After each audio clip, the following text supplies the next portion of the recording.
નમસ્કાર વિદ્યાર્થી મિત્રો, ધોરણ 9 સામાજિક વિજ્ઞાન વિષયની અંદર પ્રથમ વાર્ષિક પરીક્ષાનું પેપરનું આપણે સોલ્યુશન કરીશું.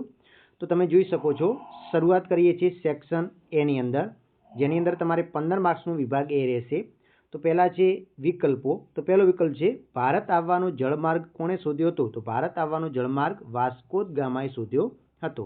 બીજું છે બંધારણ સભામાં કુલ કેટલા સભ્યો હતા? તો બંધારણ સભાની અંદર કુલ 389 સભ્યો હતા. પછી ભારતની ઉત્તરે ચીન, તો ભારતની વાયવ્ય દિશાએ પાકિસ્તાન આવેલું છે. પછી અરવલ્લી કયા પ્રકારનો પર્વત છે? તો અરવલ્લી એક ગેડ પ્રકારનું પર્વત છે. પછી ખાલી જગ્યાઓ છે, તો કે ઈસવીસન 1871ની અંદર ખાલી જગ્યાની સંધિ પ્રથમ વિશ્વયુદ્ધનું કારણ બની હતી, તો ફ્રેન્કફર્ટની સંધિ આવશે. પછી ક્ષેત્રફળની દ્રષ્ટિએ જગતમાં ભારત કયા ક્રમે આવે છે? તો 7મા ક્રમે આવે છે. બે નદીઓની વચ્ચેની ભૂમિ ભાગને ખાલી જગ્યા કહે છે? તો દોઆબ કહે છે. પછી સમુદ્રની ભરતીને કારણે ખાલી જગ્યા પ્રકારના સરોવરની રચના થાય છે? તો લઘુન પ્રકારના સરોવરની રચના થાય છે. એના પછી ખરા ખોટા છે. તો ગોપાલકૃષ્ણ ગોખલે ગાંધીજીના રાજકીય ગુરુ હતા. તો આ વિધાન કેવું છે? એકદમ સાચું છે.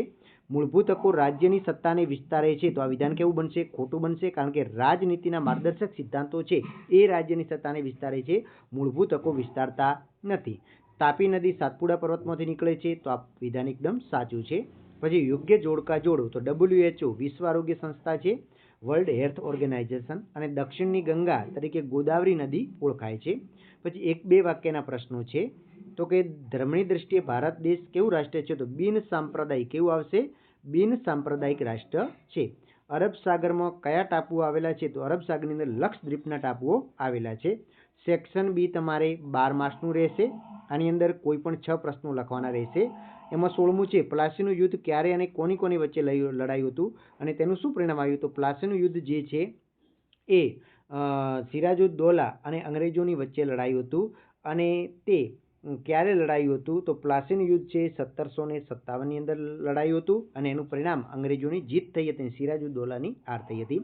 પ્રથમ વિશ્વયુદ્ધ પછી રાષ્ટ્રસંઘની સ્થાપના શા માટે કરવામાં આવી હતી? તો પ્રથમ વિશ્વયુદ્ધ પછી વિશ્વની અંદર શાંતિ સ્થાપવા માટે કરી અને રાષ્ટ્રસંઘની સ્થાપના કરવામાં આવી હતી. એના પછી પારિભાષિક શબ્દો છે ફાઓ. તો ફાઓ એ શું છે એને સમજાવવાનું છે.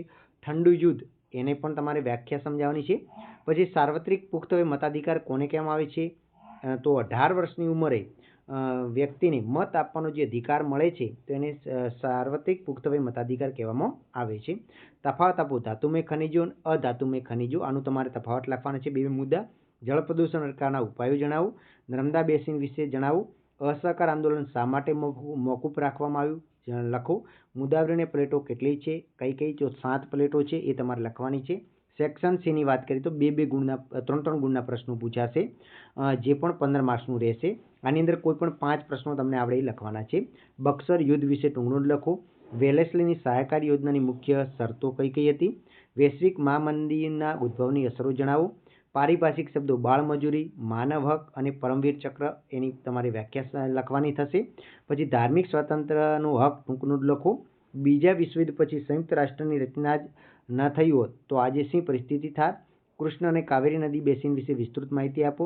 પછી નીચે આપેલા પ્રશ્નો રેખાકીય નકશામાં તમારે દર્શાવવાના છે. તો ભારતનો જે નકશો હોય એની અંદર તમારે આ બતાવવાનું થશે. તો આપણે નકશો દોરવાનો પ્રયત્ન કરીએ અને તમને સમજાય એવું લખીએ. તો ભારતની પ્રમાણ સમય રેખા 82.5 જે આપણા અલ્હાબાદ શહેર પરથી પસાર થાય છે. પછી કાળી જમીન, તો કાળી જમીન માટે તમે મહારાષ્ટ્ર અથવા તો જે મધ્ય ભારતનો ભાગ દર્શાવી શકો. અને નર્મદા બેસિન એ આપણે અહીંયાથી બતાવવાનું છે, ગુજરાતમાંથી પસાર થાય છે. પછી સેક્શન ડીની વાત કરીએ તો 8 ગુણનું સેક્શન ડી રહેશે. 4-4 ગુણના પ્રશ્નો, કોઈ પણ 2 લખવાના રહેશે. ઉગ્ર ક્રાંતિકારી ચળવળનો ઉદ્ભવ અને વિકાસ જણાવો.